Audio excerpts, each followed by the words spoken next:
Thanks for joining us. Tonight, St. Paul fire investigators are trying to figure out what sparked a fire that destroyed 2 businesses and 2 apartments. It happened last night in a building on Selby Avenue in the Summit University neighborhood.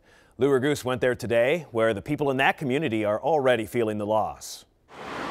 No one was inside the building on Selby Avenue in St. Paul that burned, and nobody was hurt fighting it. But there doesn't have to be a casualty for there to be a loss. It'll be a big loss to the community, you know. It's gonna break our heart, like, for real.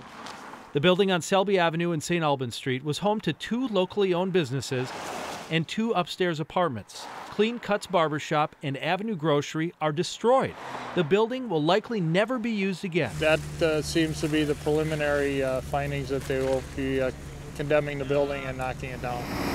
Firefighters worked through the night in frigid conditions, containing the fire to just this building, saving the rest of the block.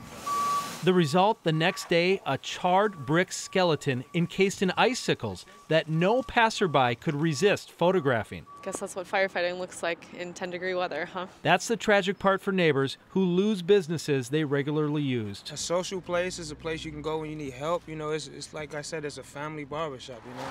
Luckily for the barbershop owner, he was transitioning out of this location, where he spent 16 years on the corner. The new Clean Cuts location is located on University Avenue, but the owner tells me he's heartbroken over what happened here on Selby Avenue, where he built his business and his memories.